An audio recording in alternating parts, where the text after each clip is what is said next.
Facebookers. And hello, YouTube. Good evening. Welcome to the Library of Mythical Ireland.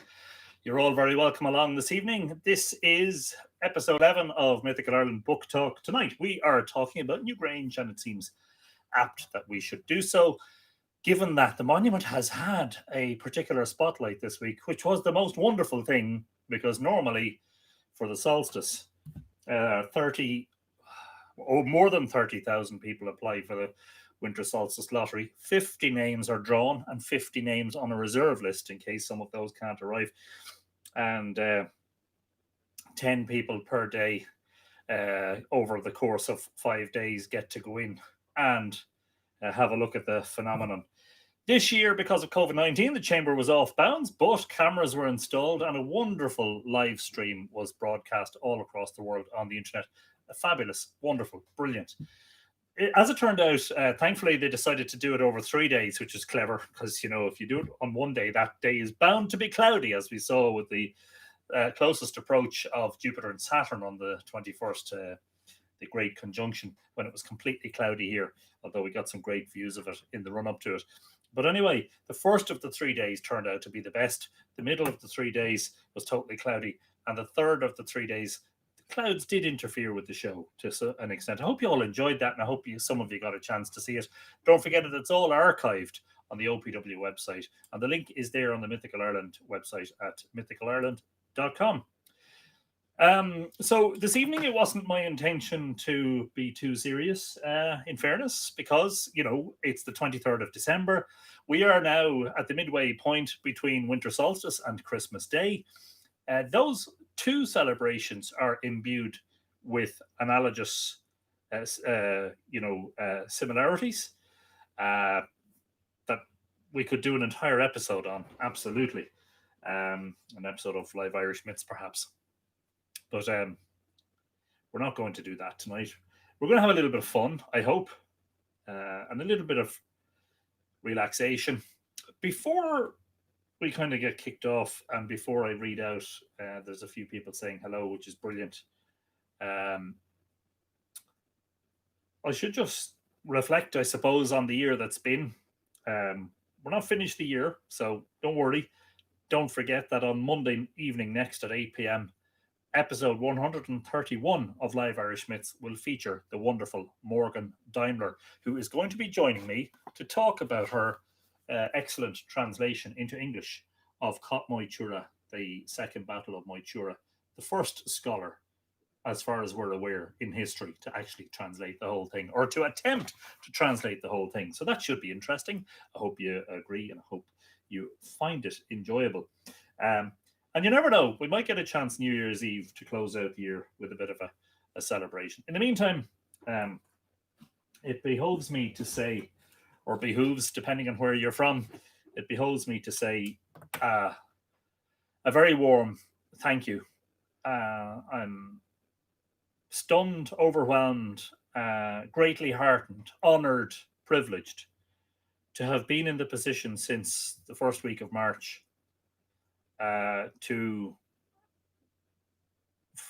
I don't know how we would describe it, to provide a little bit of space, a little bit of shelter from a maddening world and a mad world, and a nice virtual space where we can immerse in myth and megalith and monument and magic, and indulge ourselves a little bit in tales of the past and in the apparent glories of the past, in the hope that perhaps there is something there that we can resuscitate for the present, to bring into a world that seems altogether darkened at times by the incongruousness of human behavior, and by the ever looming threat of the Fomorians making life very difficult for the Tuatha Dé Danann. And they would be, in Irish mythology, if you're not familiar with them, the forces of darkness versus the forces of light.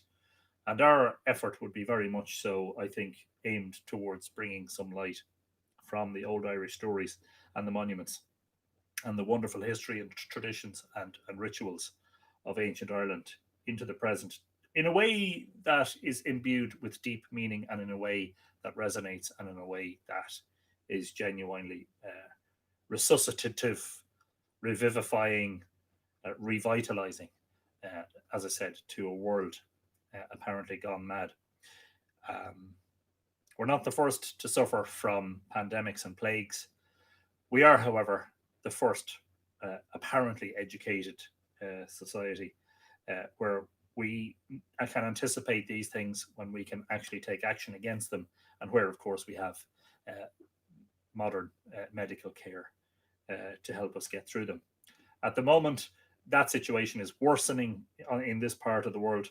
A new, more virulent strain of COVID-19 has broken out in England, and I'm not sure. The figures in Ireland are skyrocketing at the moment, so one can only imagine that it has arrived here already. So we'll continue to do this as long as we can. We used to do it daily, but let's be honest, that was taking a toll that couldn't be sustained. Very glad to provide at least a couple of efforts a week to try to assuage the difficulties and the anxieties around it. Anyway, not to be negative, tonight, as I said, we're talking about Newgrange. There's a little ritual that I want to undertake. But before I do that, because the names are flying up the screen, I will say hello to everybody. And I'm glad to see so many people viewing, because Book Talk doesn't generally generate the sort of audiences that Live Irish Myths generates. Daisy Peters has been in the house since 7:05, which is over an hour ago. Says, hi, Anthony, and all of our Tua de Mythflix. How much knowledge is George Coffey's legacy? So let's go to another one of your fascinating episodes. Daisy, it's always a great pleasure. You're so enthusiastic, and you're exactly the sort of person that makes the community what it is. And I'm very proud and delighted to have had you along to so many episodes this year. Mandy McCurl says, hello, everyone. Just off a call and drawing breath. No problem, Mandy. We'll let you draw a breath. John Main, Banachty on Tuagal there. Greetings from Baltimore, Ireland. Toshe, 4 August, Fluch Anocht. It is cold and wet in the south of County Cork tonight. Freezing here too, says Mandy. Helen Hirsch Chatter says, happy holidays to all from snowy South Dakota. Throw a snowball over the ocean there, Helen. Or maybe not. My wife, I keep telling you, loves snow and would dearly love to wake up to a white Christmas. Jackie Stevenson says, hello, Anthony and the lovely Tua. Glad to be here. Always a pleasure to have you in the house. Jackie, you're welcome along. Happy solstice and happy Christmas to you and all yours. Gillian Stapleton says, hello, everyone. Gillian. Who else? Polar Bear says, Yuletide greetings and salutations from New Mexico. Feliz Navidad. Happy Christmas to you, Polar Bear, in New Mexico. Royal Tara Ranger, who's Paul, says, well, it's me. Paul, I don't know where you've been hibernating, but it's good to see you. Apparently, you were at Douth one of the evenings I was there, and you didn't say hello. I didn't even know you were there. But anyway, good to see you. I hope you're well. The Curious Kelp says, thank you for your dedication, Anthony. Blessings to all. As I said, it is my honor and my privilege to do so. I really feel honored to do it. And it brings me great delight to have you all along. The Full Irish GK, you were giving me some of the information I need to connect the dots, connect with our ancestors. I will always thank you for this.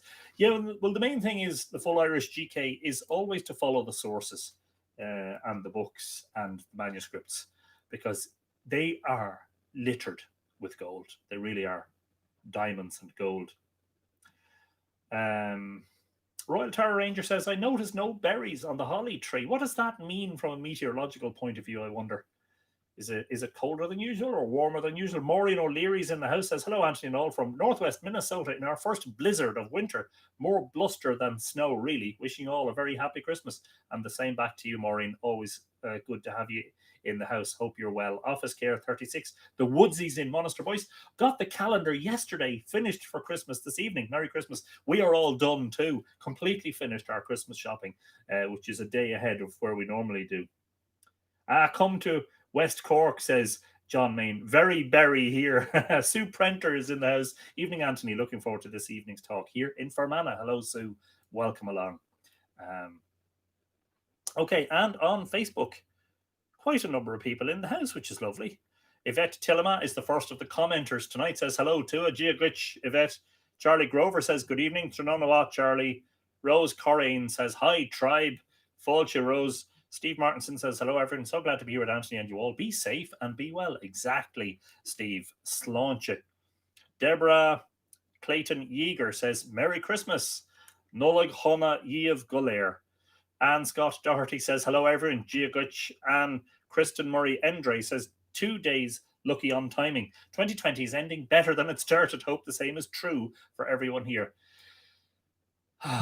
Well, when one reflects on the whole thing and thinks about the highs and the lows. Look, I'll tell you something that for me personally, Mythflix or Live Irish Myths and these gatherings and the wonderful community that has gathered on the Mythical Ireland community page on Facebook have been extremely nice silver linings in what has been a dark year for a lot of people. Veronica Casey says, hey, Anthony and Tua. Hello, Veronica, welcome along. Janet Moore and Giagiv, Anthony and the mighty Tua. Fáilte, Janet. Grab yourself a chair and get ready for this little ritual that we're going to do now in a moment. Nothing special. Margaret Kiernan says, good evening, everyone. Happy Christmas. Hello, Margaret. Happy Christmas to you. Many happy returns to you and all yours. Janet is in sunny Boston. We're all jealous, although it's dark. It's nighttime here, so if it was sunny, we would be having a problem. Cy B says, good evening. Hello, Cy B. Nice to see you. Jackie says, Fascarwa, Anthony, August Tua. Fáilte, Jackie, nice to see you. Macy Damon is in the house. Hello and happy holiday season to all. Yes, indeed, happy holiday season to you, Macy. Linda Moore says the OPW videos are brilliant. Aren't they just? They did a fabulous job. Barbara Barney is in the house, says hi, Anthony, and hi, everyone. Hello, Barbara. Welcome along. Patricia Patsy O'Malley Boyd says, good evening, everyone. I saw you being propositioned on the page. Was that today, Patricia?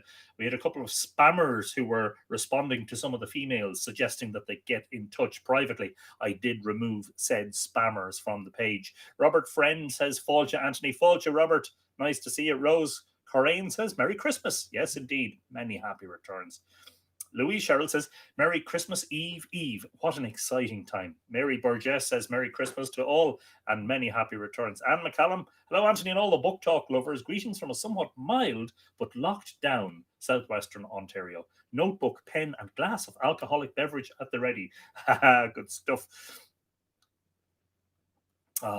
Veronica says, my mum is in hospital poorly and won't be home for Christmas. Well, all I can say, Veronica, is that the community, I hope, will wrap a virtual hug around your mum and sending love and best wishes in your direction to hope that she will be okay.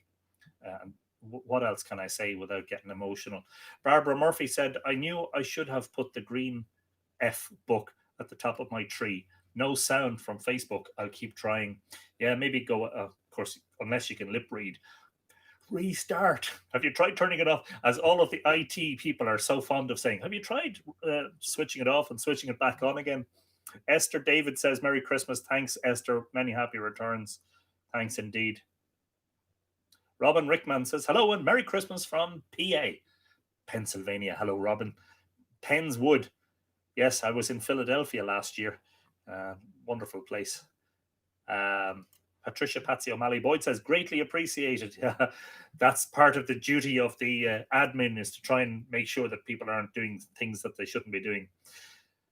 Miriam McTira says, you've done so much for us. We should be thanking you, Guru Mahagat. I keep saying, Miriam, I just have to park the ego and just remember that this is a wonderful sort of heart space and so many people. Look, it is entirely what it is because of you guys. Yule and Christmas blessings to you from sunny Sacramento, California. Thanks, Debbie. That's from Debbie Stom in California. Many happy returns. Jules' cousin says, you have been a constant light for us, Anthony. Thank you. It's my pleasure to be so. I'm hoping, look, let's hope and pray that things improve. But in the event that things continue the way they are, I will do my best to continue doing these. As I said, there's hundreds of books on the shelves, so there's no shortage of book talk episodes. Brady Tussey says, hello, Anthony, and wishing everyone a wonderful Christmas. August Tu Fane, Brady. Veronica Casey, you've kept us company and kept us going throughout this year. A beacon of light. Lovely to hear that. That warms my heart. Patrick W. O'Leary says, greetings from Louisville, Kentucky, USA. Hello, Patrick. Welcome along. Happy solstice and Christmas season to you. Janet says, thank you, Anthony. I can't effectively describe what your broadcasts have meant to me during this time. You've provided a refuge in the storm. Well, that's lovely, and that's all it takes for me. That just makes it all worthwhile. Kelly Edmiston is in the house, says, happy Christmas Eve, everyone. And that's EVE, comma, EVE, or YONE. You've three Eves in a row. Happy triple Eve to you, Kelly. Brady Tussey says, no worries. We enjoy all that you do and the time and effort you put into it.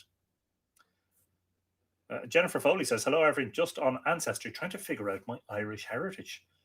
Well, it's there in the stories, I hope, as much as it is in the genes. Deborah Mylott McKinnon says, so grateful, missing my relations in Ireland, missing Ireland.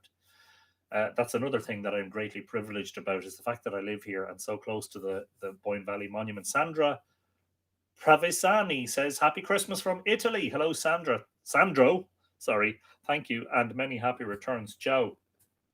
Donna Jean Porter says, hello, Donna.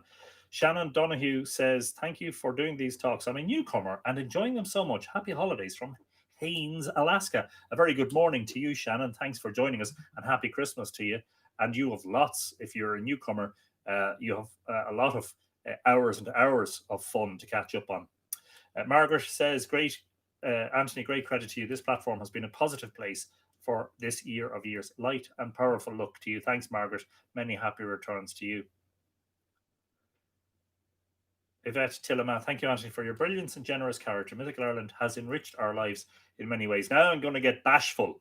Liz Pierce says, hello from a rainy northeast of England, but thank you, Yvette. Thank you, of course, for your lovely sentiments. Thank you for all your talks this year. It's been one of the few bright points this year, and I'm glad I found you. Happy Christmas. Many happy returns, Liz.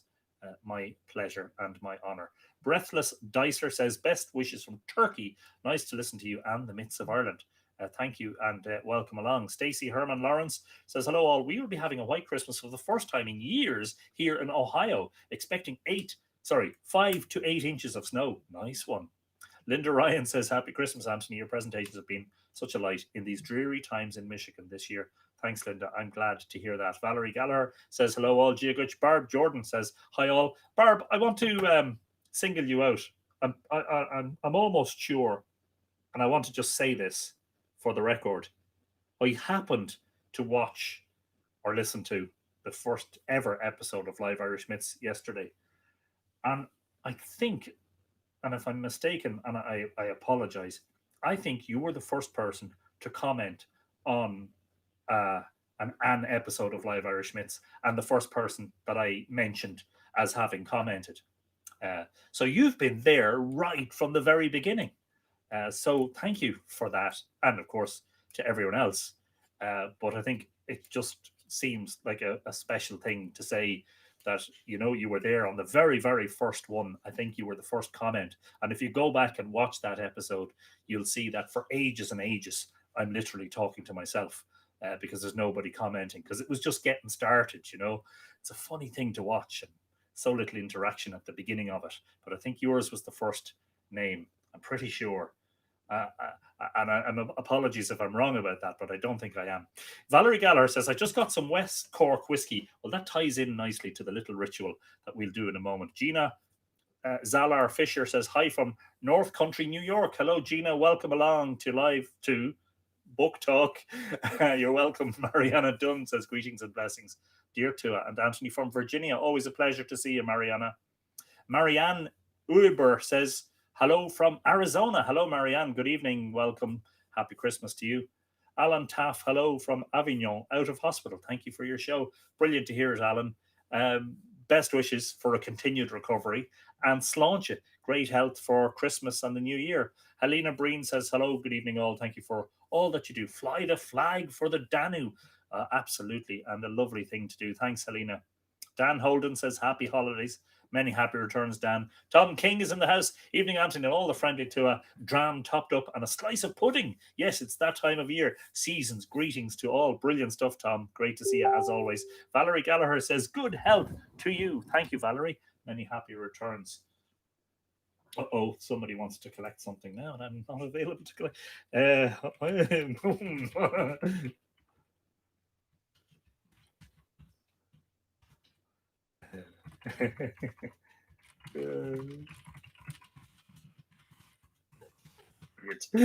Everything happens in live TV. Somebody's messaging me to say they're coming to collect books. It's like, not right now, because I can't talk to you. I'm talking to my wonderful friends in the community. Paul Nethercott, hello, Paul, says Merry Christmas, Anthony. Stay safe and sane. Yes, many happy returns, Paul. Lovely to see you.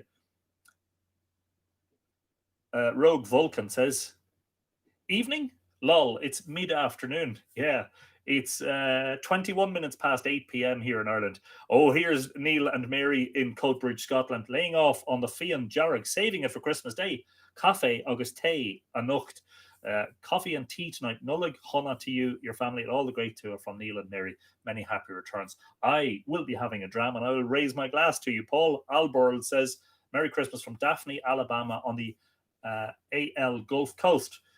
That's the presumably Alabama Gulf Coast. Hello, Paul, and welcome along. Cara Gardner says, Merry holidays from the Redwoods in the California. Missing you all in Ireland this year. Love and blessings. Thanks, Cara. Don't miss us too much. Hopefully you get a chance to come back to the El Sod before too long. Paul Terry is saying, Merry Christmas from Wisconsin. Happy Christmas to you, Paul. Mariana Uber, can't wait for the new year to put up my beautiful new calendar. Thank you. Be well. Yes, I hope you enjoy turning it over. Your calendars have been such a success, Anthony. Have you thought of doing boxes of cards with envelopes? If you keep them blank, they could be useful for all sorts of occasions. Let me file that idea, and yes, I will take that advice in mind. Brilliant. Vicky Wallace Southall is in the house. Hello, my lovely friends. I missed you. Yes, we haven't seen you for a bit, Vicky. Hope you've been well. Happy Christmas to you and to Evan and to Chile. I hope you're keeping safe and well. And season's greetings. Corrine Carr says, Merry Christmas from Glasgow. Brilliant stuff, Corrine. Happy Christmas to you. Connie Reader says, holiday greetings from warm Austin, Texas. Come here, listen, don't be boasting about it being warm. You're going to have to spread a bit of that around. Send a little bit of it across the ocean. It has been cold here. I can abide the cold. What I can't abide is the endless rain that we get sometimes. Rowan Grove, hello to all. Anthony, I've so enjoyed all your talks and also the ones where you're out wandering about in the wonderful Irish landscapes. Thank you so much. Which reminds me, Rowan, I must do more of those because anytime I do them, it just seems that people just love to be there virtually, you know. So Ralph Waldron is in the house from Athleague. Hello, Ralph. John McH is in the house on YouTube.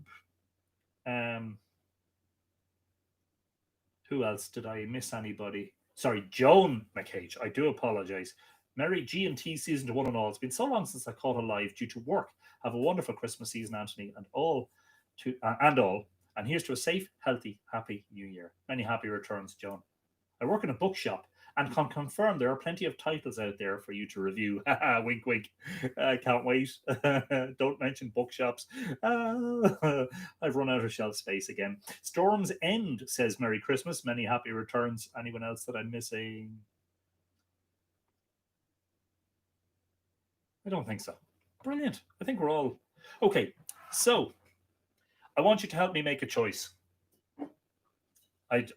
Look, it's Christmas, right? It's, as I said, it's between solstice and Christmas. It seems right that I should open a bottle. I want you to tell me. I want you to make up my mind for me. Tullamore Dew or Bushmills Black Bush. That's the choice. And I am going to pour myself a dram, and I am going to drink it while I'm chatting to you. You know what I mean? It's like, let's celebrate what has been. Let's celebrate the good things that have happened in 2020. Let us focus on that. Let us focus on the light. Let us focus on bringing that out into the world. Okay, 2-2 so far for Bushmills. No, it's 3-2 in favour of Bushmills, 4-2 in favour of Bushmills. 4-3, 4-4. It's 4-all in favour of. I'm just trying to count them. Bushmills. That's 5-4 to Bushmills. Dew. That's 5-all. Black Bush. That's 6-5. Bushmills, that's 7-5. Cy says Tullamore, that's 7-6. Valerie says Tullamore, that's 7-all. Rowan says Tully Dew, that's 8-7. Stacey says Dew, that's 9-7. Desiree Riley's in the house. Veronica says Tullamore Dew, that's it. That's that decision made. It's 10-7. First to 10. I didn't say that, but anyway. So here goes. I think that's enough for the moment. What do you think? Anyway, so before we get stuck in, as the man says, and everybody's still voting, why not both, says Natalia Lopez. She makes a good point. So here is a little toast to you, the wonderful viewers and listeners and watchers who have made this what it is. It's quite simple. Without that participation, I would have been talking to a blank screen. I appreciate each and every one of you. And I want to say that you're never too far from my thoughts. So, Sláinte, happy solstice, happy Christmas. Stay safe, stay well, and let's drink and toast to a better 2021. Let us also, just for a moment, reflect on those who have been ill, and especially those who have lost loved ones in 2020. Because it has been a difficult year for a lot of people. And so, just a moment of silent reflection before we do the Irish thing, which is to go, hey, Sláinte!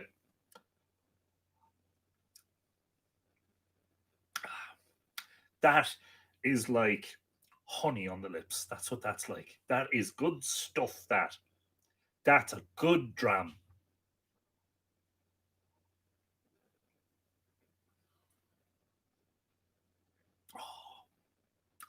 I can put hairs on your chest. That's what that would do. So by all means, let us know what you're having yourself. Nobody's under any pressure to drink alcohol. If you're having tea or coffee or elderberry juice, whatever you're having, don't worry. Sláinte agus beannacht. One and all.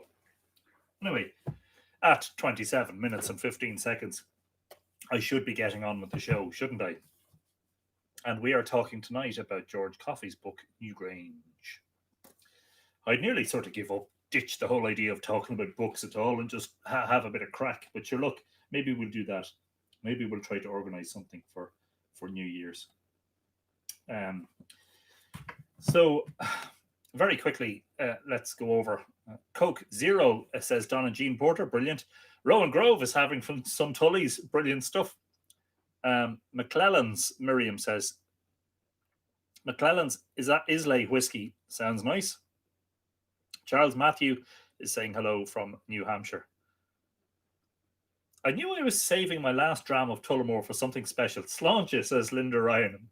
Brilliant. Glad to hear that somebody else has an appreciation for the fine things in life. Not that there's anything wrong with Bushmills Black Bush, I can tell you. Anyway, so that we don't do too much of that, and so that I remain coherent for the rest of the episode, I should put the glass down and take the book up. Newgrange, as you all probably know from the endless times we've mentioned it on our Live Irish Myth series, was reopened in 1699, having been covered over and in a space, in a condition of state, should I say, of forlornness and partial collapse and subsidence, etc., etc. The then tenant of the land, Charles Campbell, who was a Scottish Presbyterian, a planter basically, had his servants He ordered his servants to rob stone from Newgrange to build roads and farm buildings, etc. Marianne Dunn Kinja is in the house. Hello there. Good evening to you. And it was then that the magnificent entrance stone, and shortly afterwards the entrance to the passage was discovered. Now, since then, there's been a constant stream of visitors. It wasn't until the 1880s that a National Monuments Act was enacted by the then government to give some protection to structures. Until then, people were coming and going and, of course, inscribing their initials into it. pardon me, something that you might have seen in a picture that I shared of the spirals carved into the left-hand recess of the Newgrange chamber the other day, which featured 5,200-year-old megalithic art and also some 18th and 19th century graffiti. So the custodians of Newgrange from around that time until the, probably the early 1900s, until the excavations began in the 60s, were the Hickeys, Anne and Bob Hickey. And they looked after the monument. They didn't get paid for what they did. You didn't have to pay them for access. You only had to pay them for a candle. And they brought the candles in. And I was listening to Claire Tuffy, who was giving, Claire Tuffy is the manager of the OPW visitor services at Newgrange. And she was, of course, hosted the live streams. But she was speaking to Neil Jackman of Abarta Heritage for the Amplify Archaeology podcast. I think I did share a couple of those episodes online over the last few days. And Claire was saying that what the Hickeys used to do was with the candle was to tip it over and let some of the melted wax run off and actually stick it to the top of one of the orthostats or one of the chamber stones. And that was the only way you could see inside Newgrange back then, until electrical lighting was provided sometime in the 1950s. By the ESB, the Electricity Supply Board. She did a good job, didn't she, just, Charles? It was brilliant. So from the time it was open until the 20th century, there was a series of investigations of Newgrange by what we call antiquarians.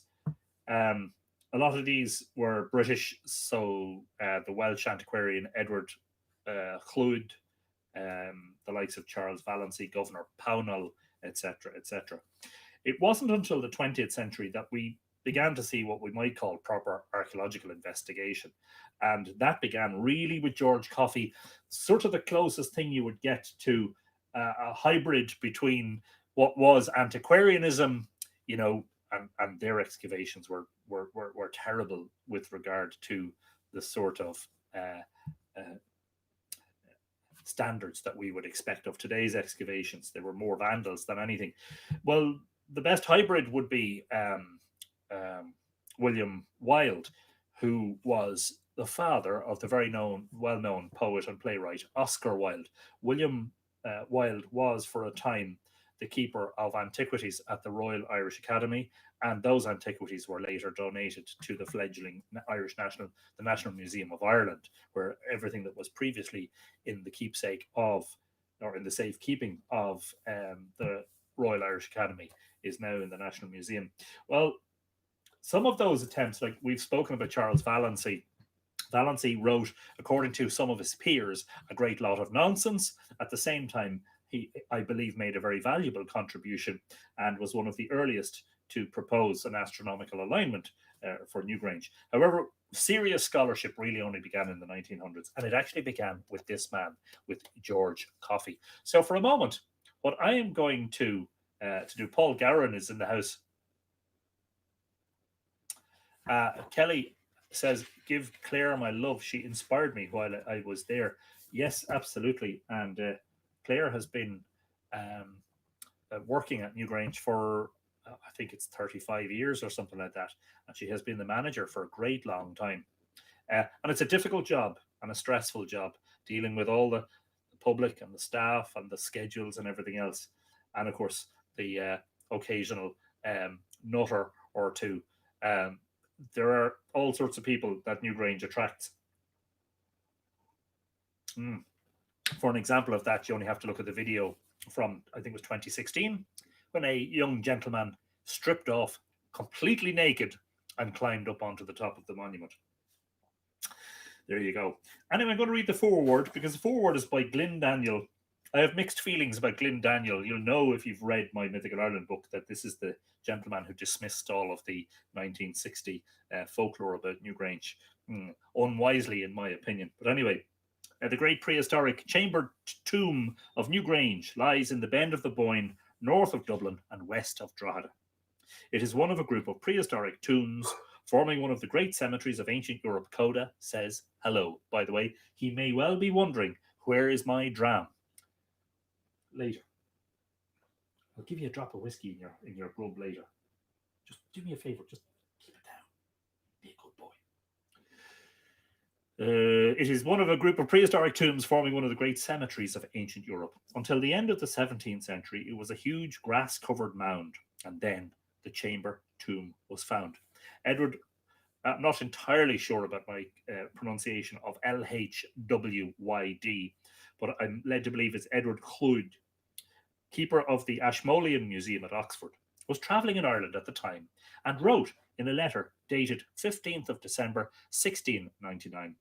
The most remarkable curiosity we saw, by the way, was a stately mount at a place called Newgrange near Drogheda, having a number of huge stones pitched on end around about it, and a single one at the top. Very valuable information, because that single standing stone on the top of Newgrange disappeared at some stage shortly after that, never to be seen again, unfortunately.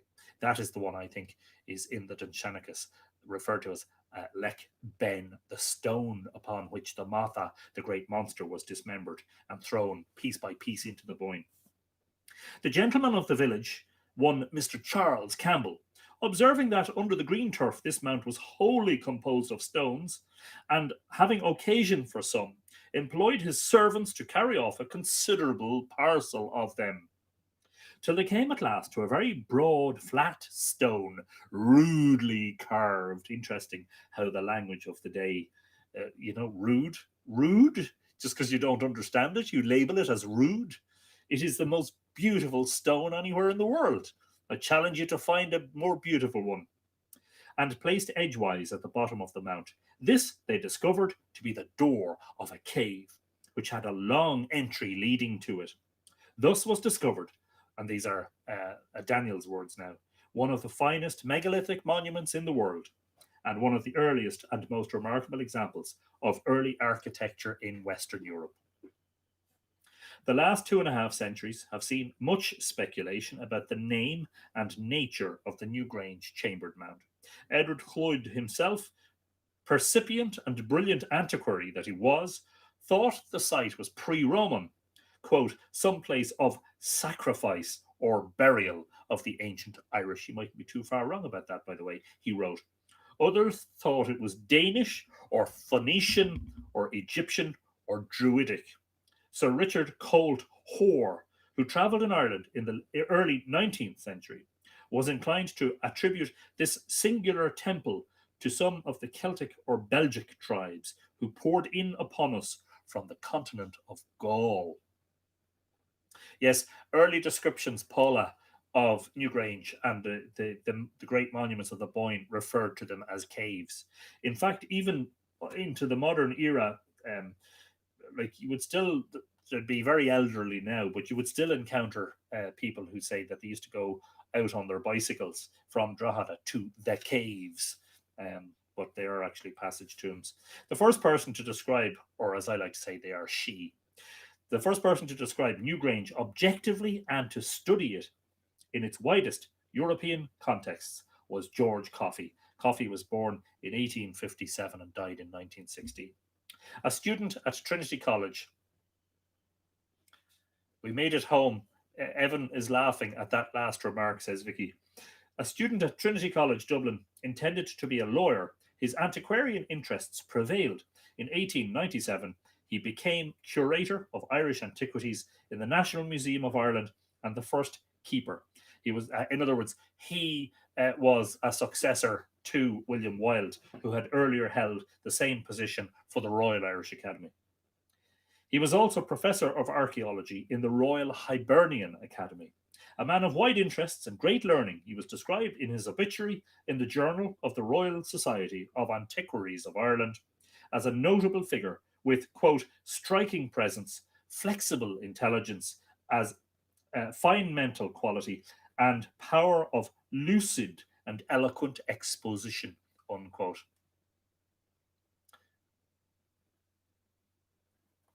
Coffey wrote papers on Newgrange in the Transactions and Proceedings of the Royal Irish Academy and in the Journal of the Royal Society of Antiquaries of Ireland, and in 1912 put these papers in a revised form into his book, which is now reprinted after 60 years. So I should say that I am indeed, you'll notice from its colour, dust jacket. I'm reading from a Dolphin Press reprint from 1977 of Coffey's book, which was originally published in 1912. When Coffey first studied Newgrange in 1890, as he tells us, quote, it was a generally accepted view that the spirals there were the immediate precursors of the spirals of early Christian times, and I therefore attributed much too late a date for them. He then said, in more recent studies, I abandoned this view and adopted a much earlier date. And the subtitle of his book in 1912 was The Influence of Crete and the Aegean in the Extreme West of Europe in Early Times. He approved of the comparison made between Newgrange and the treasury of Atreus in Mycenae, and when he appreciated the comparisons made between the spirals at Newgrange and those of Minoan Crete, he was not prepared to accept the view of the great French archaeologist Joseph Duchelet that Newgrange was linked with the pre-Mycenaean world. He came down firmly on the side of Mycenaean comparisons, and from Coffey's time onwards, Newgrange has been vaguely referred to as a Bronze Age monument. In the mid-50s, the late Professor Sean O'Riordan asked me to cooperate with him in writing a sort of sequel to Coffey, and that is the book Newgrange, published in 1960, that Glyn Daniel mostly finished. He died in 1957 when the book was little more than half done. It was eventually published, 1964. In 1964, under the title of Newgrange and the Bend of the Boyne. In that book, we were able to publish a great number of new photographs taken by O'Riordan himself and his pupils and friends. We discussed the date at length and said, quote, we suggest that it might have been built at 2500 BC, plus or minus 250 years, and added, we realize this is much earlier than both of us have argued on several occasions before, when a date of between 1900 and 1600 BC seemed probable. Glad to see that Daniel was able, Professor Glyn Daniel was able to revise his thoughts based on new evidence. I hope he did so after the discoveries of the O'Kelly excavations. Sláinte. In the summer of 1962, Professor M.J. O'Kelly, a pupil of O'Riordan's, who succeeded him in the chair of archaeology at Cork, began excavations at Newgrange, which have continued annually until the present moment. His work has revolutionized our knowledge of the monument and, when fully published, will provide the answers to the questions being asked from the time of Edward Lloyd onwards. He has made us think of the monument not merely as a great tomb, but as a place of ritual significance, as a kind of temple. He has also been able to provide exact dates by radiocarbon analysis, and says that they may be put together to give a round figure date of 2500 BC. And that was written in 1969 and 1972. But this is an uncalibrated date based on radiocarbon years. The calendar date for Newgrange must now be nearer 3000 BC than 2500 BC. And in fact, now we know, because of advancements in dating techniques since 1977, that the actual date of construction of Newgrange was around 3200 BC, or 5,200 years ago. Dolmac MacDermott is in the house, says Sláinte. Excuse me. Elaine Dent Lingenfelter says, oh dear, I'm late again, but it's not my fault. It's Colin Harney's fault. I have no idea who Colin Harney is, but, you know, welcome. Newgrange is then back to the horizon of Minoan Crete, as Duchelet suggested. But nowadays we do not see it as an outpost of Aegean civilization, as Coffey very tentatively thought it might be. We now think that the influence of the East Mediterranean or northwestern Europe in prehistoric times is very little, and that the megalithic monuments may well be the product of local barbarian societies. They were still using that word in the 1970s. Oh, I can't believe it. Somehow it doesn't surprise me. As I say, I have mixed feelings about Glyn Daniel. Newgrange in Ireland and Gavroigny in Brittany now seem to many present-day archaeologists as triumphs of local inspiration and architecture. If this is so, it is even more than ever necessary to have Coffey's sober and careful account of the Boyne tombs available to us while we reassess the place of megalithic monuments in the most ancient history of Western Europe. Well, just to give you an idea how much things have moved on, if you listen to that Amplify Archaeology mini-series about Newgrange, Rowan Grove says, barbarian, yes, indeed. Colin is a country western singer in Newry. Ah, okay, fine. I hope he's a good one. You know, if you listen to that series, you will now realize that, in fact, you know, it is thought that the builders of Newgrange were part of a wider civilization that had links to Orkney in particular, and perhaps also France. Although those links are debated, there are a lot of similarities with megalithic art and structural similarities, etc. So I'm wondering which bit to read. I'll read a bit, you know. I'll read a bit anyway of Coffey's words, because we've been reading Glyn Daniels' introduction to the 1977 reprint. I don't have a first edition of Coffey's book. I imagine that such thing would cost quite a lot of money. Newgrange, always spelt with two separate words in the old days, generally spelt with one now. And of course, as you know, Newgrange, if you've heard me saying it multiple times in Live Irish Myths, is a name given to the monument by the Cistercians who established Mellifont Abbey in the 1140s AD. Its old name being Sheed Broga, in modern Irish, Sheon Vrú. 5 miles west of Drogheda, and thence extending about 3 miles along the northern bank of the Boyne towards Slane, are the remains of the most remarkable of the pre-Christian cemeteries of Ireland. The accompanying map, reduced from the 6-inch Ordnance Survey, shows the positions of the existing sepulchral mounds, standing stones, and raths within the group. And you'll see even at this stage that the smaller monuments had letters. There's Mound A, Tumulus B, that I spoke about recently in my video about the Dogdas Mound. You know, the idea that we should give them back their old names as they had in the Dunshanicus, because this lettering convention is really very dulling and reduces. It's so reductive. It reduces everything to meaningless lettering labels. The cemetery has been identified as the Brunabonia of the manuscripts, more particularly described in Shanachas na Relic, or the history of the cemeteries, preserved in Laura Mohira, the Book of the Dun Cow, the earliest surviving Irish manuscript, and in the Dunshanicus of the Book of Ballymote. Of the 3 principal mounds at Douth, Newgrange, and Knowth, situated about a mile apart and in sight one from the other, that at Newgrange is the largest and best known. That's actually not true. We now know that Knowth is bigger than Newgrange and will be described first. But of course, back then, pre-excavation, it may have appeared that Newgrange was bigger, but we now know Knowth is definitely bigger. It has a bigger perimeter and a bigger diameter and has 2 chambers instead of 1. The chamber of this tumulus has been open since about the year 1699, when it was visited and described by the Welsh antiquary Edward Cloyd. Since then, it has attracted the attention of many archaeologists on the continent as well as in these islands. As seen from the road, the appearance of the mound is rather disappointing. Well, it was back in Coffey's day. It is overgrown with trees and bushes which obscure its outline and lend to it the character of one of the many wooded knolls of the surrounding country. Moreover, the rising ground on which it stands foreshortens it and takes from it its apparent bulk.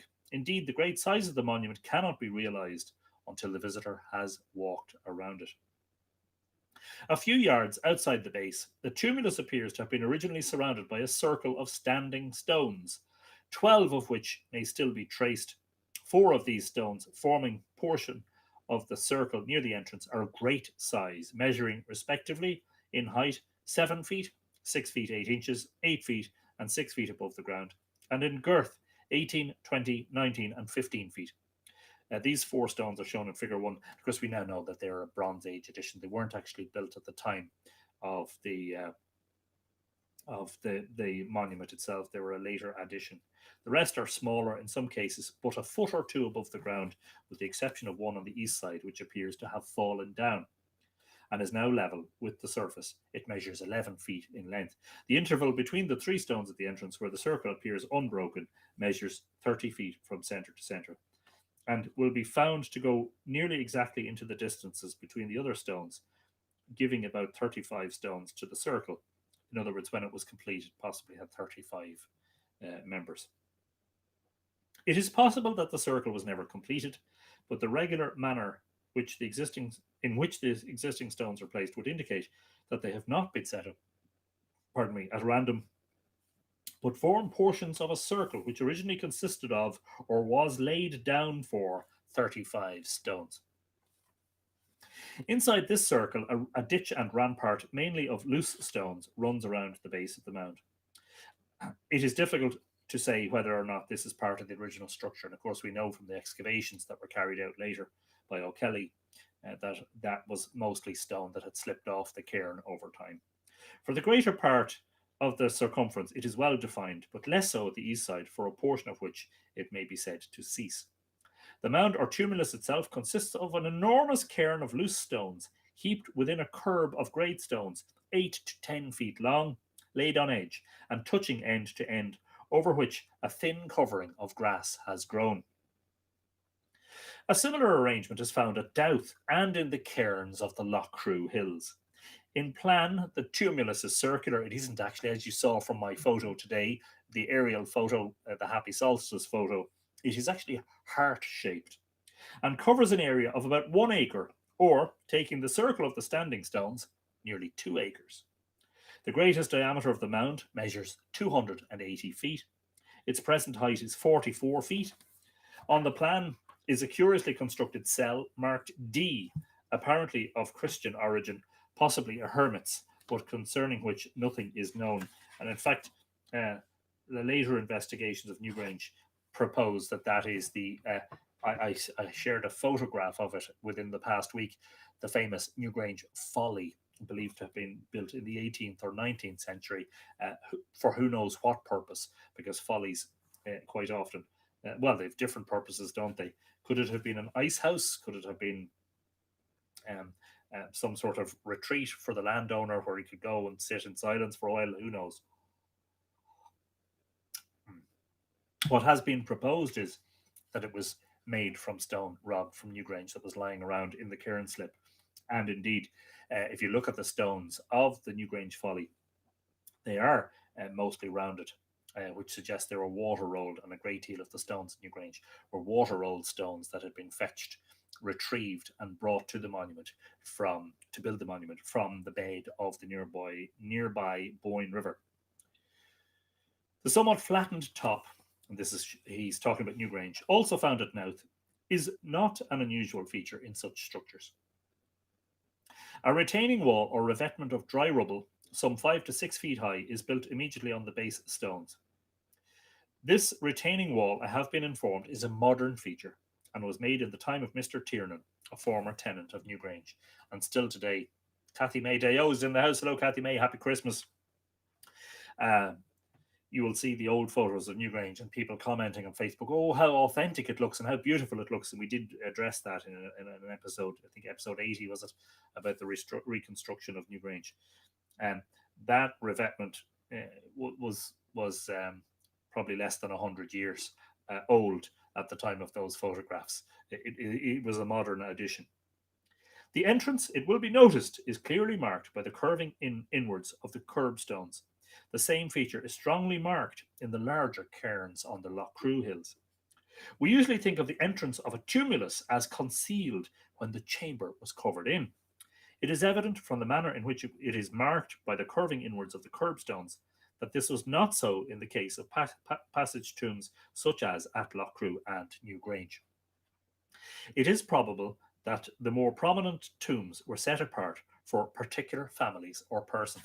That, I think, has been borne out by the new DNA findings, that it seems it was definitely a reserved space for certain individuals, not for the average Joe, not for the average John Doe or Jane Doe.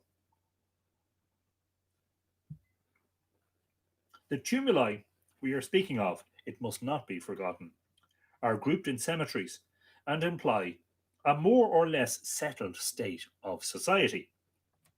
They appear to have been respected till the coming of the Danes, who, moreover, and for Danes, of course, we found out this year that most of the Irish Vikings were Norwegian in origin. Most of the Vikings who visited Britain were Danish. So we should substitute the word Norwegians, who, moreover, seem to have found no difficulty in finding the entrances through which they have been generally plundered. The supposition that the passage at Newgrange was originally longer is therefore incorrect, as also the sections which show the mound produced to a dotted line ending at a standing stone symmetrically with the back slope. The large stone in front of the entrance is, in fact, one of the boundary stones and marks the limit of the mound at that side. This stone, richly carved in spirals and lozenges, has been frequently described. Until recently, its lower half was covered by the ground. But in the year 1890, the monument, having been lately scheduled under the Protection of Ancient Monuments Act of 1882, the earth was excavated in front under the direction of the late Sir Thomas Deane, so as to expose the entire of its carved surface.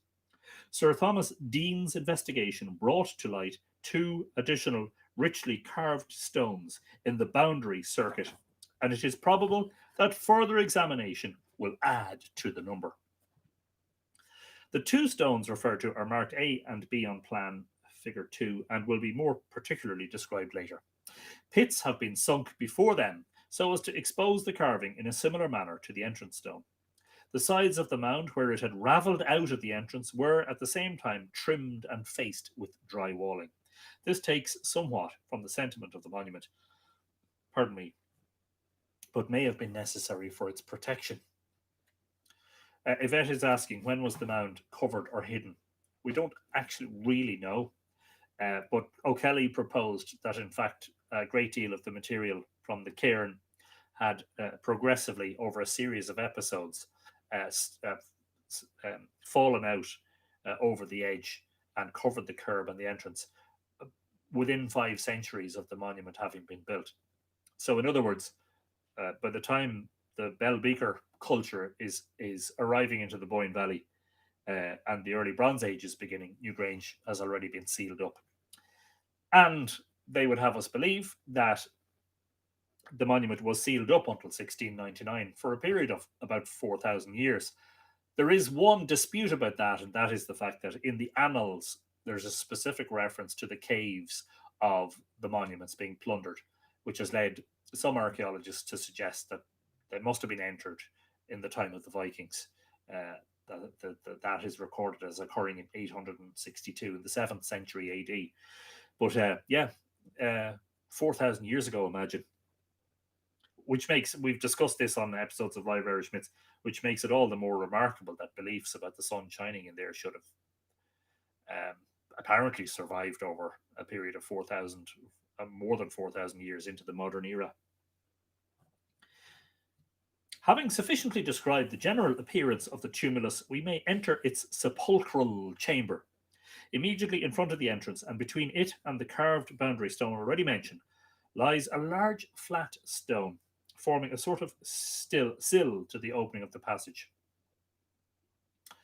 Okay, Paula is saying YouTube has frozen and now Facebook. I hope that's your end that is happening on, and not anyone else's.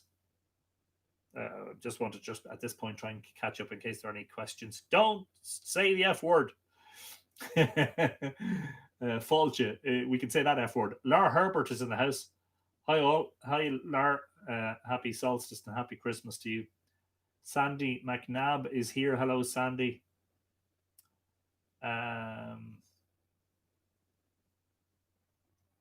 Maureen wants to know if the missing standing stone from the top of Newgrange is incorporated into the folly. You know what? That is I don't know. I don't think that there are any stones big enough. It may have been broken up. I must have another look at the folly just for any larger stones. Because it doesn't make sense that it was just thrown down and is lost. It may well be found in part of the unexcavated cairn slip. Okay, people are saying everything's okay. That's all right. So thankfully, that might be unfortunately just that I can't remember who was reported that glitch. Paula, Snow Queen, Paula. Hopefully, you can get that rectified and get back to us. Forming a sort of sill to the opening of the passage, this stone probably sealed the entrance with the dimensions of which it roughly agrees, and that's the stone, if you've been to Newgrange, that is bracketed to the wall immediately to the right of the doorway at Newgrange. In the section of the chamber drawn by Dunoyer and published in Wilkinson's Practical Geology and Ancient Architecture of Ireland, 1845, this stone is shown in an inclined position as if it had been forced back from the entrance. And indeed, when Campbell's labourers were digging, they found this door stone wedged diagonally between the entrance of the passage and curbstone one, the entrance stone. And so maybe it was the Vikings who had wedged it open and left it in that position. Who knows? And in the text, Wilkinson says, a large flat stone appears from the peculiarity of its position to have closed the entrance. A few feet above the opening, a horizontal slab carved on its projecting face should be noticed. It gives somewhat of an architectural character to the entrance and is remarkable on that account as well as for its carving. We now know that that is, of course, the top lintel stone of the roof box, that aperture that makes all the magic happen at Newgrange and allows the sun to shine into the chamber. In general plan, the passage and chamber are irregularly cruciform. The former measures 62 feet in length and is formed of large stones set on end, some 5 to 8 feet in height, roofed with flagstones of great size. That at the entrance is 11 feet long, and the stone next, but one somewhat longer, roof stone 2, removed during the excavations and replaced with a replica. The original roof stone 2 is in the National Museum in Dublin. Paul Garron says lower lintel. No, upper lintel. The upper lintel, the top of the roof box, is the one that is carved with those 8 X's in boxes along the top. The lower lintel is the barrier between the roof box and the doorway below. Okay, after this point, the passage presents no further difficulty. The headway is then reduced by the roofing stone at that point, after which it rises rapidly by overlapping stones 7 feet 10 inches at 43 feet from the entrance, when it suddenly falls again to 4 feet 10 inches. So you need to stoop up and down. The construction will be readily understood by reference to the section. After passing this point, the passage rises rapidly by overlapping stones till merged in the roof of the chamber. The latter consists of a conical or funnel-shaped dome formed of large flat stones laid horizontally and corbelled or projecting inwards, one over the other, till closed by a single stone. And one of the results of that construction of the wonderful roof, and these are poor quality reprints of the pictures, is that effectively the stones are overhanging each other a little bit and are sloping backwards slightly, so that any rainfall that comes down through the cairn onto the roof washes away and the chamber has remained largely dry inside. Can they use the same technology to see inside chambers, monuments that cannot be accessed by foot? There are techniques. It is much more difficult with a cairn than a mound. A mound made of earth is easier to assess in terms of cavities than a mound with stones using modern techniques. Okay. I'm just going to skip on a little bit.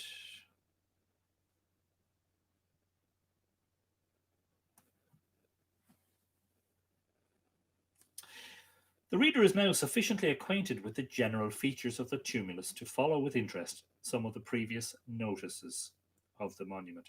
The tumulus has suffered much from dilapidation, and as the earlier descriptions differ on some points of detail, it is desirable to recover, as far as possible, from a comparison of these accounts the state of the chamber when first entered in modern times. Thank you, Elaine. Yes, it was nice to get a mention on the live stream, absolutely. The earliest description of Newgrange is contained in a letter by the Welsh antiquary Edward Clwyd. I keep mispronouncing it because I don't know the proper pronunciation. Keeper of the Ashmolean Museum at Oxford. It is addressed to Dr. Tancred Robinson of the Royal Society and dated Rathgate near Linlithgow, Scotland, December 15th, 1699. Doubt is expressed by Sir William Wilde as to when the entrance was first discovered in modern times. The present letter states that question at rest. I extract the passage in full. And so these are the accounts of a Clwyd, and very valuable in terms of unraveling the history of Newgrange and its modern exploration. I'm enjoying that. We continued not above 3 days at Dublin when we steered our course towards the Giant's Causeway. The most remarkable curiosity we saw by the way, we read this a little bit of this in the introduction, was a stately mount at a place called Newgrange near Drogheda, having a number of huge stones pitched on end round about it, and a single one on the top.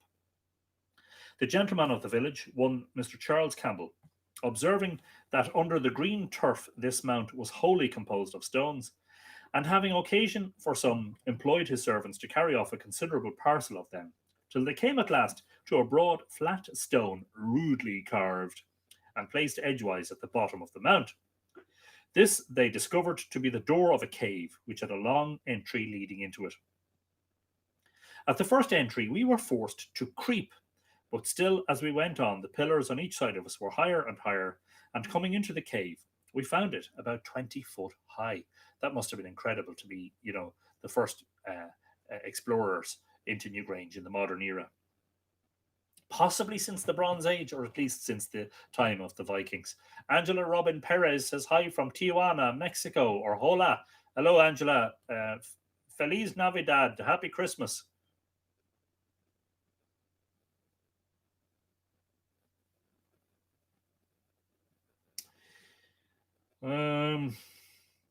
Sorry, where was I? In this cave, on each hand of us was a cell or apartment, and another went on straight forward opposite to the entry. In those on each hand was a very broad, shallow basin of stone, spelt Bason, situated at the edge. The basin in the right-hand apartment stood in another, and that in the left hand was single, and in the apartment straight forward there was none at all, which is interesting because there is a broken basin in there. That's an interesting one. We observed that water dropped into the right-hand basin, though it had rained but little in many days, and suspected that the lower basin was intended to preserve the superfluous liquor of the upper, whether this water were sacred or whether it was for blood in sacrifice, that none might come to the ground. In actual fact, what had happened, I think it is now believed, was that the trees that had been planted on Newgrange, or the trees that grew on it, one of the roots had reached down and had basically cracked through the ceiling stone in the right-hand recess and caused the leak, something that wasn't intentional, although a great deal has been made about the possibility that it might have been an intentional feature by some writers, but there is some doubt about that. The great pillars round this cave supporting the mount were not at all hewn or wrought, but were such rude stones as those of Avebury in Wiltshire, and rather more rude than those of Stonehenge. In other words, these were stones that hadn't been worked or carved into straight edges like the stones of the pyramids, for instance, But those about the basins, I love that word, basin, the basins, and some elsewhere had such barbarous sculpture, capital B, capital S, viz. Spiral like a snake, but without distinction of head and tail, as the forementioned stone at the entry of the cave. There was no flagging nor floor to this entry nor cave, but any sort of loose stones everywhere under feet. They found several bones in the cave, and part of a stag's or else elk's head, and some other things which I omit, because the labourers differed in their account of them. Shouldn't have omitted them, he should have included all accounts of them, because we lost a very valuable account of the first emergence into the chamber of Newgrange in the modern era. Absolutely every detail should have been noted, but that was before modern archaeology and um, its forensic approach and methods. A gold coin of the Emperor Valentinian being found near the top of this mount might bespeak it Roman, but that the rude carving at the entry and in the cave seems to denote it a barbarous monument.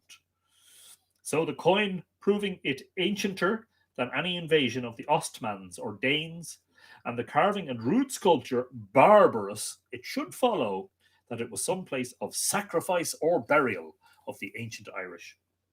Well, he's not too far wrong in that assumption, by the way. This is going down really well. I may have to, after a short while, I may have to try some of the Bushmills. Mm.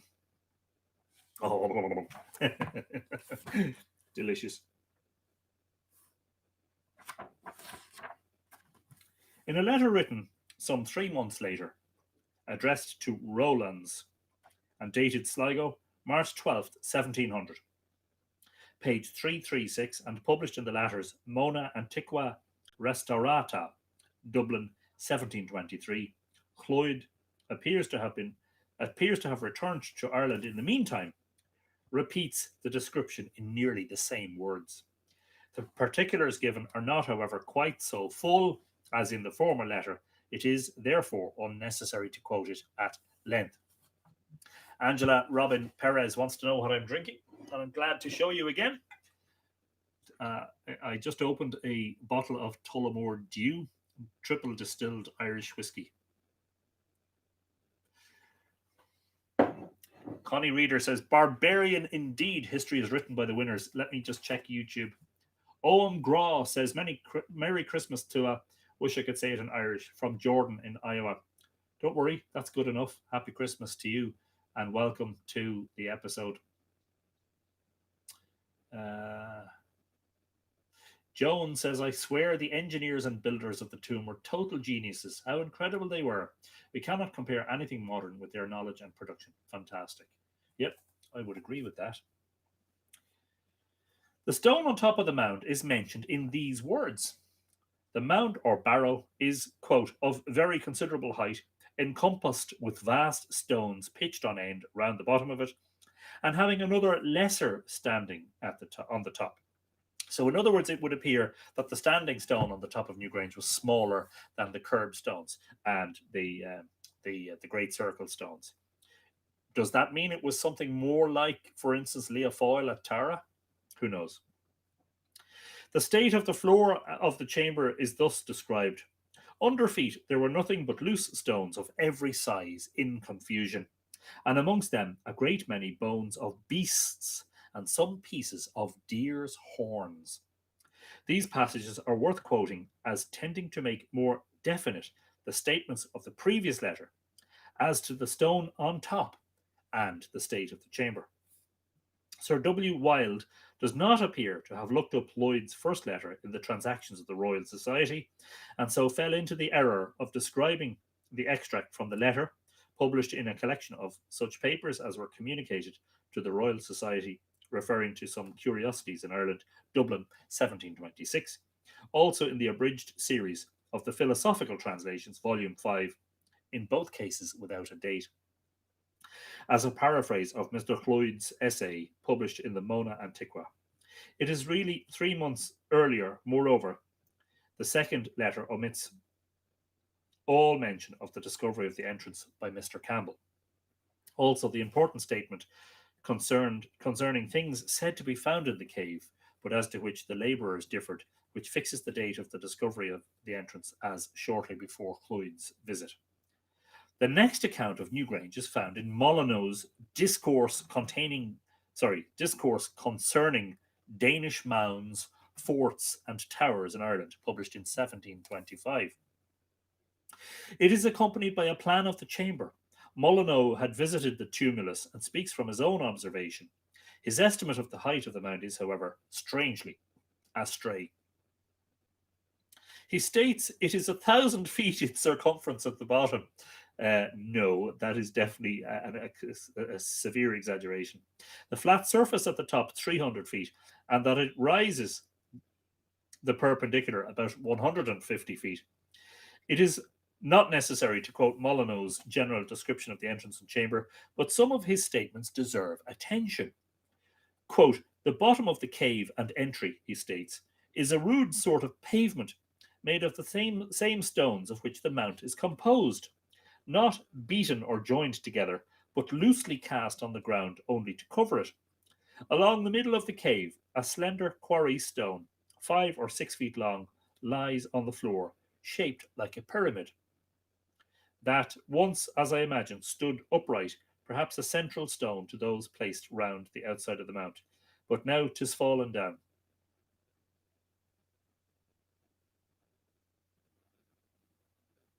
When first the cave was opened, the bones of 2 dead bodies entire, not burnt, were found upon the floor, in likelihood the relics of a husband and his wife, whose conjugal affection had joined them in their grave. See which remarkable conclusions are reached by the imagination, you know. In each of the 3 cells was placed upon the ground a broad and shallow cistern, somewhat round but rudely formed out of a kind of free stone. They all were rounded a little at the bottom, so as to be convex, and at the top were slightly hollowed, but their cavities contained but little. Some of their brims or edges were sinuated or scalloped. The diameter of these cisterns was more than 2 foot wide, and in their height they measured about 18 inches from the floor. The cell that lay upon the right hand was larger, the cistern it contained was better shaped, and in the middle of it was placed another smaller cistern, better wrought, and of a more curious make. We now know that basin stone was actually carved out of granite, which is a very hard stone. Molyneux also informs us that about 10 or 12 years since, 2 Roman gold coins, one of Valentinian and the other of Theodosius, were found in removing some stones on the outside of the mound. The plan which accompanies Molyneux's account, which he tells us Mr. Samuel Molyneux, a young gentleman of the College of Dublin, delineated with care and accuracy upon the place last summer, appears to be drawn with care. The general proportions of the chamber and passage are correctly shown, and the stones have been counted, though no dimensions are given. The basins in the 3 recesses are shown, and the stone alleged to have been seen lying in the centre of the chamber is shown on the plan in that position. A rude drawing of the eastern recess is also given, as well as drawings of the 2 Roman coins stated to be taken from the coins themselves. In 1770,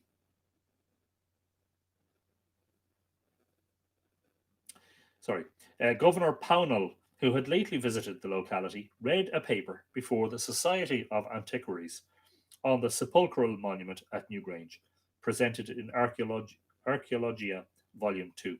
The paper is of considerable length and is illustrated by a sketch of the mound. No trees appear to have obscured its outline at that time, which is shown as that of a truncated cone with flat top rising above the trees and the surrounding fields. Pownall describes its appearance thus: the lanes about it are planted with rows of trees, and the country forms an ornamental landscape uncommon in Ireland. The pyramid, or if I may so call it, built on rising ground, and heaving its bulky mass over the tops of the trees and above the face of the country, with dimensions of a scale greater than the objects which surround it, appears, though now, but a ruinous frustrum of what it once was, a superb and eminently magnificent monument. Pownall employed a Samuel Bowie, Bouie, a local surveyor, although with that name I doubt that he was very local, pardon me, to measure the mound and chamber, and the paper is illustrated by plans and sections prepared from Bowie's measurements. Bowie makes the height of the tumulus 42 feet. Pownall is inclined to estimate it at 56 feet from the horizontal line of the floor of the cave, and adding the curve of the ground, he makes the altitude of the whole to be of about 70 feet. The other dimensions agree nearly with Molyneux. Bowie's estimate of the height, it will be noticed, agrees nearly with the present section. Pownall's description has been the chief source from which subsequent writers, including Petrie, Wilde, and Ferguson, in his rude stone monuments, have taken the dimensions and other particulars of Newgrange. The sections and plans, though giving some general idea of the chamber, cannot be relied on in detail, and as regards the mound, as Ferguson says, quote, it is almost impossible to make out its form and dimensions from the plates published, unquote.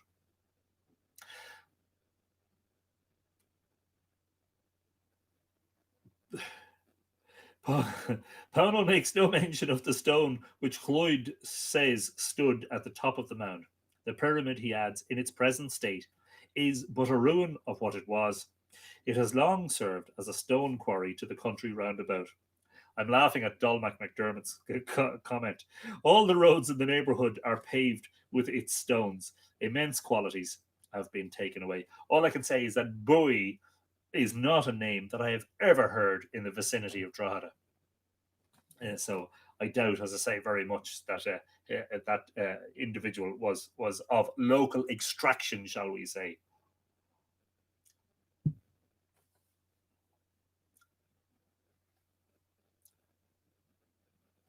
Paula, yeah, it sounds like you're having a good time there.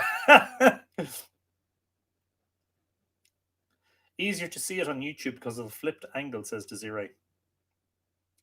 Yes, some discussion going on about the deer horns and what they may have, that they may have been a significant find, if only. Do you know what? I mean, if they've been kept somewhere, they could be dated now, and we could find out a lot about them. But unfortunately, like all these things, they were plundered in earlier centuries. Now, where am I going? The pyramid, he adds, and this is Pownall, in its present state, is but a ruin of what it was. It has long served as a stone quarry to the country round about it. All the roads in the neighbourhood, and I scratch my nose, are paved with its stones. Immense quantities have been taken away. Now, that may be the case, but of course, a great deal of it was left. Hand sanitizer. A great deal of it survived. I think the quantities that were removed were actually overestimated in those days. Connie Reader says, love your Santa on the shelf. That is a Santa that was knitted by my mother. She's very, very talented with the knitting needles. The following particulars are of interest. The northern tabernacle, as it's described, of the chamber is described as having, for its floor, a large flat stone. Now, we saw in Cloyd's account that there was no stone on the floor of that chamber, so who knows. The two side niches had no other floor but the natural ground, but had each of them a rock basin placed within them, that on the left side of the ground and that on the right upon a kind of base. The greater part of Pownall's paper is taken up with historical conjectures and a lengthy investigation into which we need not follow him, of certain marks which he took to be the traces of letters and finally persuaded himself to be Phoenician numerals. What is a terrible shame is that there wasn't more accurate recording of everything that was seen on the first visits. However, we are glad that the Vandals and those who came and went did not dig down into the floor of the chamber. Now, they did try to break that stone on the floor of the end recess because some guy had a dream that there was gold buried underneath it. But remember that the Petrus temporal bones of NG10 that have led to this summer's revelations about the DNA, they were found buried under the surface towards the right-hand recess. So we're sort of glad that everything wasn't carted off, or we'd know much less than we do. Pownall's plans and sections are reproduced by Ledwich in his Antiquities of Ireland, published in 1803. Newgrange is also described in Sir R.C. Hoare's Tour in Ireland, 1806. He appears to have been the first to have noticed the two cup depressions within the basin in the east recess. Petrie, that's George Petrie, wrote a short account of the monument in the Dublin Penny Journal of 1833. The most complete, however, of the descriptions previous to the present will be found in Sir William Wilde's Beauties of the Boyne and Blackwater, 1847, second edition, 1850.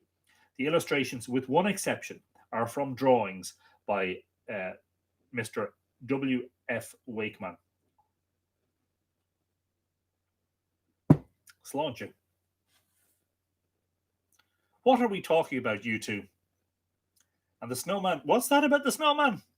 Took his glasses away so we don't fall off the shelf.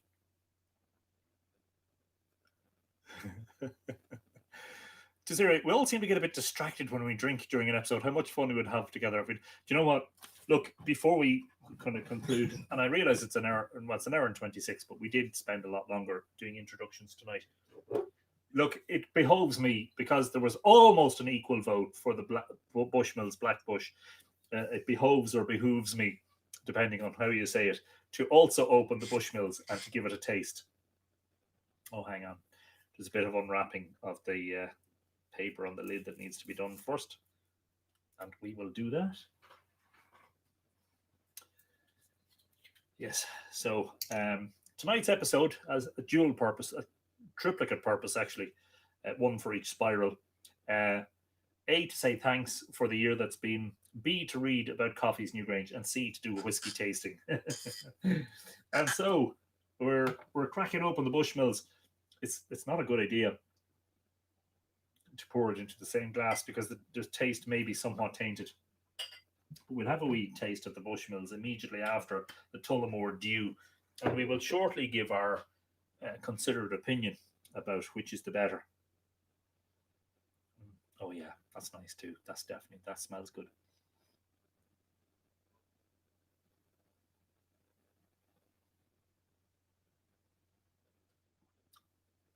Do you know, I mean, it's immediately completely different.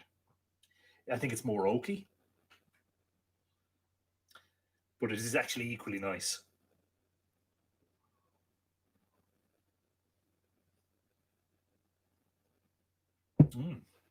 That is really gorgeous. Janet Moran says, oh boy, I'm heading down to the bar to join in. The foregoing notices of Newgrange do not carry us far, but are definite in some particulars. It is certain that the well-wrought basin, now in the centre of the chamber, was in the east recess within the basin, still there when the chamber was first entered. I see no sufficient reason for removing it to the centre, and would suggest that it should be restored to its former position. The east recess is the largest and most richly inscribed, and it is more probable, that the basin referred to originally stood within the second basin in that recess. And of course, that is the way it has been restored now, as found, than that it was placed there subsequently. In any case, we have little more than conjecture to sustain its current position.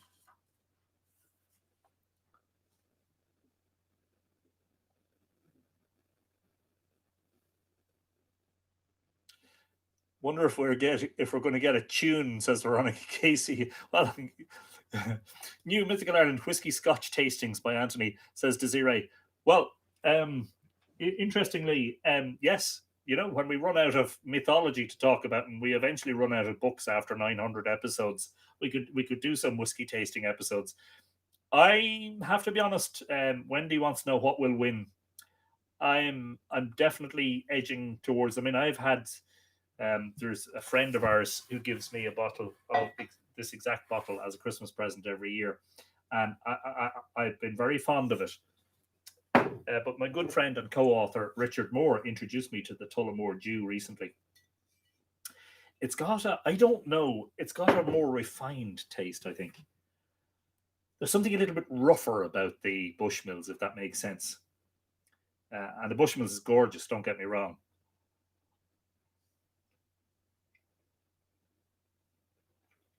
Right now, the Tullamore Dew is edging it. And I know these are very important factors for those of you who are tuning in, especially those who are tuning in afterwards on YouTube months later, to find that I want to learn so much about Newgrange, and that damn idiot Murphy won't stop talking about whiskey. Brendan Kinch says, now we know how the Drogheda Brass Band is fueled. Fiona says, Tullamore Dew is smoother. I agree completely, Fiona. Exactly right. It is difficult to doubt the positive statement of Clwyd that I'm still unsure of my pronunciation. Some of my Welsh friends will be laughing, that a pillar stone stood on top of the mount when seen by him.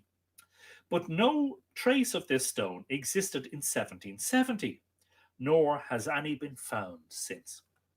The floor of the chamber has been cleared of the loose stones mentioned by Clwyd, a number of which were placed at the bottom of the pit dug in front of the carved stone at the entrance. They appear to be carefully chosen water-rounded stones and are of interest as a portion of the original pavement of the chamber, a well-known feature in such structures. Patricia McAteer, I didn't know you were there. Hello, Patricia. No trace remains of the slender quarry stone mentioned by Molyneux as lying along the middle of the cave. Molyneux's account is not very reliable, and I'm inclined to think no such stone existed.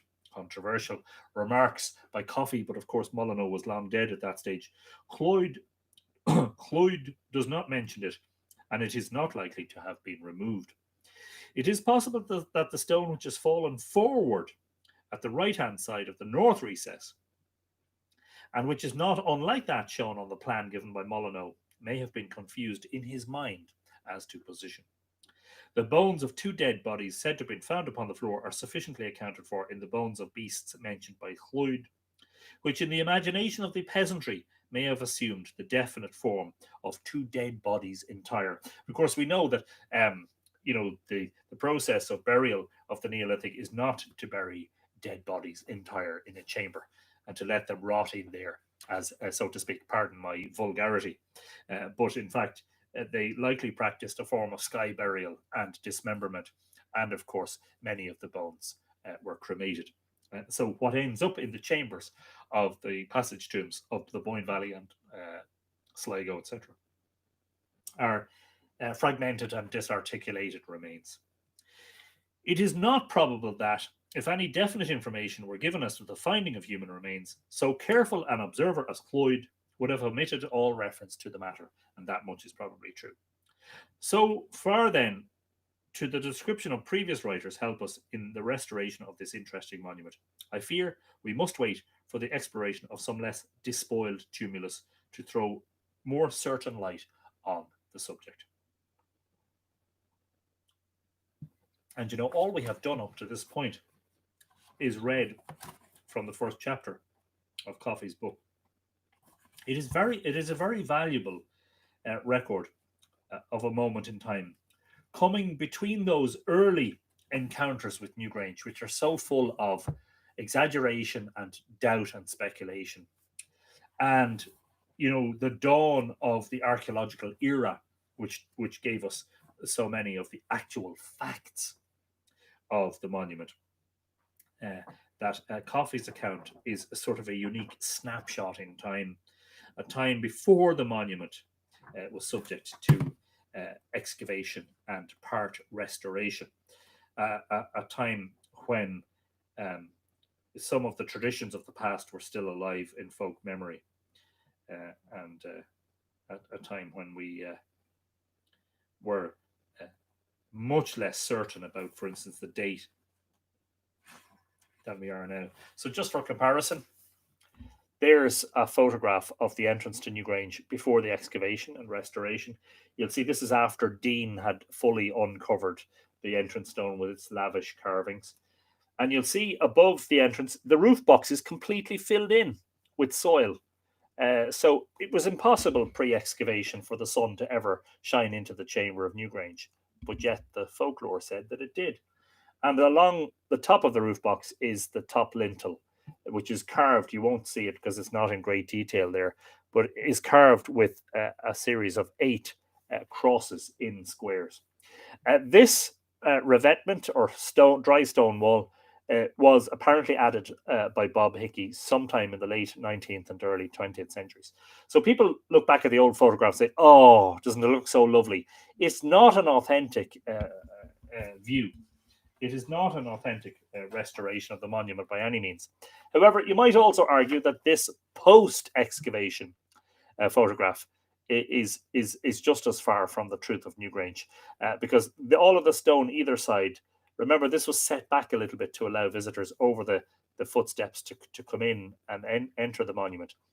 This is limestone, and it was added during the excavations. Everything else, all the rest of the stone at Newgrange, is stone that was found there during the excavation. And so the roof box restored by O'Kelly and cleared out of all the muck and rubble that was in there proves to be the crucial part of the monument. The steep faces of quartz that rise up from there, I don't like those. I think they give it that sort of modern, very square, clean-edged look. So the restoration is definitely controversial. I want to show you a few more photos. I want you in particular to show you the photo of the Basin Stone that is now situated on top of another larger stone in the eastern or right-hand recess of Newgrange. Was at one time situated in the middle of the chamber, but we know now from the early accounts, as recorded by Coffey and others, that it wasn't originally there. At some point, it had been moved out of the eastern recess, placed into the center of the chamber, and then since then it has been moved back again. This is the leaning stone of the end recess that is referred to as being possibly the one that was mistaken for the pyramid-shaped stone mentioned by, was it Molyneux or Pownall? I think it was Molyneux, wasn't it? This is the one on which has on its side the carving of the triple spiral. And this is this triple spiral carving here. So the sunlight, as we saw from the live streams from Newgrange, which were brilliant and a great way of showing everybody what happens on the solstice. The sunbeam originally reached as far as probably the end of the end recess. And here is the broken basin stone or flagstone on the floor of the recess. The one that I said was broken up by a guy looking for gold because he had a dream that there was gold under there. Now, it was said in local folklore that this triple spiral was lit up by the beam of the sun. That is actually impossible because it's not that this spiral actually, the photograph is a little bit deceptive because it's taken with a wide angle lens. It's not that this spiral faces backwards as such, but it is perpendicular to the beam of light, so that it would be impossible for the beam of light to directly light it. But what happens, and if you've seen some of Ken Williams' photographs from the solstice last year on his Shadows and Stones page, what happens is that by reflected light, that symbol is very well illuminated by the beam on the floor. So in essence, the folklore has been proven to be true in some way. Some other photographs. Here is the roofing stone of the eastern or right-hand recess, and the aforementioned crack, which is believed to have been caused by a tree root. And this is the one from which water dripped into the basin stone in the right-hand recess, but not believed, of course, to have been an original feature. You can see that it is a more recent crack. The ceiling stone is very lavishly decorated, and there's something very special about the right-hand recess in not just this chambered cairn of Newgrange, but of course others as well.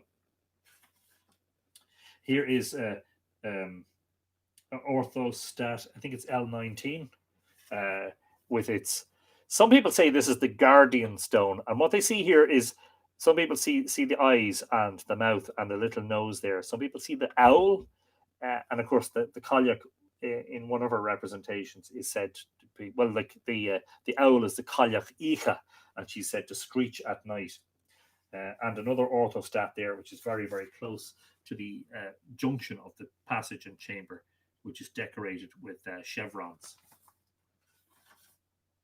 Here are details from the other very well decorated curbstones. I have some pictures of this myself. At the time of Coffey's investigation of Newgrange, what I call the Orion stone or curbstone 52 wasn't fully uncovered. So the ground level came up to here on this. And we now know, of course, that this stone is quite a lot deeper than that and has more decoration on its lower part. And the famous curbstone 67 with its connected double spiral and its lozenges and triangles, another beautifully carved stone.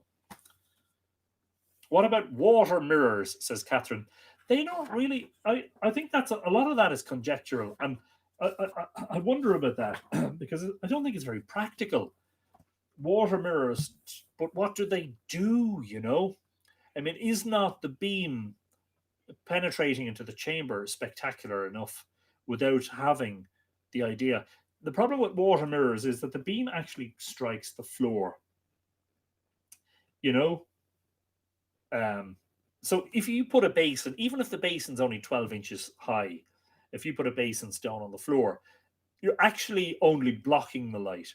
Because in order for the sun to strike water in a basin, that basin, pardon me, that's the whiskey now, that basin would have to be set down into the ground by at least 12 inches, if you understand. So I'm not sure about the practicality of that suggestion, and that suggestion has been made quite a lot. Some of the carvings on the bottom of that previously mentioned orthostat, which I think is L19, on the lower part of it have been obliterated by pick dressing, which is really interesting. You can just see the faint outlines of carvings that have been obliterated by the pick dressing. It's almost like something that was done before perhaps meaning had changed, you know, and because of that, it was required that some of the carvings be changed. There's one of the decorated stones in the chamber with its chevrons and lozenges. And some of the carvings in Newgrange and Nowth, in Cairn T and Fornox are very, very well preserved. And that's because they've never been out in the open. They've never been subject to rainfall and frosts, etc. So literally some of them today look as if they were carved yesterday. They are so pristinely preserved. And there is the left-hand recess. Not a very detailed view. That is, I shared an up-close photo of the rear stone of that during the past week on the Mythical Ireland Facebook page, showing you the spirals, but also some of the engravings, the modern graffiti. One of those names, by the way, is T.B. Naylor in the 19th century. And I'm told by the guides at Newgrange that T.B. Naylor was, in fact, a Protestant or Presbyterian rector. So there you go. These vandals weren't all brutes and uneducated rascals. So what's his excuse? Who knows? Leaving his mark, you know. And there's an early picture of, well, this is the chamber looking back towards the entrance of the passage. So these are the stones that sort of mark the doorway, as it were. And you'll see there's a beam of wood there that was erected at some point in the past to basically prevent these two stones from completely closing over. And they are still held apart by a beam. I'm not sure if it's the same beam of wood. I imagine it might be. Somebody's mentioning the spring. Yes, I'm not sure if Coffey mentions it, but O'Kelly does, that there was water that ran from between two of the passage orthostats in the within sort of the first third of the entranceway. That, especially in the winter time, it used to flow out along the floor. They culverted that during the conservation works. And it has been suggested that it may actually have been, entirely purposeful that Newgrange was built on a spring, you know. I apologize. Just got a low battery warning. That's because I thought I had plugged in my charger, but in fact it wasn't plugged in. And that was before I drank any whiskey, by the way, if anyone's asking. So the suggestion has been made that the spring may have been a fundamentally important aspect of the monument. I cannot deny that. If you think of a modern church, and I think of St. Peter's Parish Church in Drogheda, where immediately inside the doorway is the holy water font, and the first thing you do before you enter the doorway of the church is you dip your fingers into the holy water and you bless yourself with the holy water. Now, you bless yourself with the shape of the cross. At Newgrange, 4,000 years, 3,700 years to be precise, before the arrival of Christianity, you were entering into a large cross-shaped building. Perhaps this holy or sanctified water was important to whatever rituals took place in there. Of course, that's conjectural, and we will never know for sure. But it seems to me that one cannot rule out the possibility that it was an integral part of the monument's design and function, that it was built on a spring. And remember that I refer back also to the imagery of Elkmar in Tuchmark Etain, standing on the top of Sheed Broga at Samhain, with what in his hand? A fork of white hazel. And a fork of white hazel is a divination implement. The sort of thing that would have been used and is still used by some of those in rural areas as a means of finding water underground. Isn't that fascinating to think?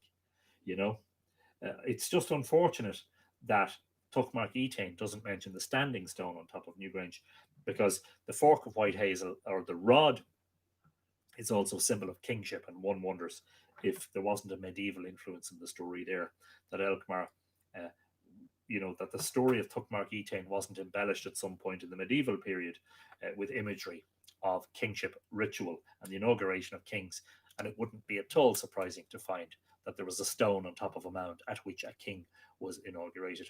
Anyway, unfortunately, that's all we have time for at the moment. There may be another episode in Coffey. There's a huge amount more to be read from that book. In the meantime, the 1977 reprint by Dolman Press is well worth getting your hands on. I believe you'll find it on Amazon or ABE Books, or what's the other one now that's been set up, the new bookshop site. And it won't cost you a fortune. The first edition from 1912 will probably cost you a fortune, but the advantage of the 1977 edition is that it has modern photography in it. For instance, an aerial photograph of the excavations of Newgrange proceeding under the guidance of M.J. O'Kelly, and they began in 1962. So we might do a second episode in the future about Coffey and Newgrange, but I hope you found that interesting. In the meantime, all it remains for me to do is to say thanks for joining us, and obviously to wish you a Merry Christmas. To say that I hope you enjoyed the solstice offerings, both from the OPW National Monument Service live streams, and of course my own efforts to keep you fed with photography and blogs and videos and all the rest. In the meantime, patrons over at patreon.com have been treated to the latest episode in my podcast series, which is a lengthy interview with Richard Moore, the artist and co-author of Island of the Setting Sun, with a discussion about his life as an artist. And the next episode, which will be a discussion about our own investigations, pardon me, of the myths and monuments of the Boyne, will be available to patrons very soon. So don't forget to look us up on patreon.com/Mythical Ireland, and please consider becoming a patron. If it is the situation that you can only offer to pledge $1 a month, that is entirely acceptable. But if you pledge at least $5 or more, you get rewarded on a regular basis with access to photographs and videos and blogs and other bits and pieces. Somebody is mentioning that it's between, I think, orthostat, was that 6 and 7? That comment has flown up the screen so fast that I missed it. Jules says orthostat 7 and 8. Yes, so only about a third of the way up the passage on the right hand side, between two orthostats, the water once flowed. Rose Corrin wants me to spell coffee. It's Coffey. George Coffey. Coffey. So I hope that you all have a very happy, very safe, and very enjoyable Christmas period. And that you can join us next Monday for episode 131 of Live Irish Myths. Our special guest for that episode, as I've mentioned already, but I don't mind mentioning again, is Morgan Daimler. And she's going to be talking to us about her translation of Cát Moitura, the Second Battle of Moitura, into English, and the challenges involved. And of course, we will ask her about some of the things that she got from that, and some of her insights about that mythology. And we will be linking to Morgan's blog and her Patreon page in that episode. I also have reached out, as I said on Monday's episode of Live Irish Myth, I have reached out to Eddie Lenihan, who I'm hoping will be a guest on our show in the near future. I hope he says yes. I know he's probably very busy, it being Christmas and all the rest. So have a great Christmas time. I hope you enjoyed your solstice. And we'll see you on Monday, which is the 28th. So Christmas Eve, and the turkey is getting fat and all of that. And don't forget, if you are interested, have a dram on me tonight. I've had one or two sips in the 130 plus 11, 141 live streams. But this is the first time I've actually drank steadily throughout. And I think I'm holding my own at this stage. But I'm going to go back to the Tullamore Dew now when we finish and have another. Take it handy. Have a great Christmas. Slán go fóill, Cholas of Ichawa, August, most importantly, Tog go bugay. Take it easy. See you all after Christmas.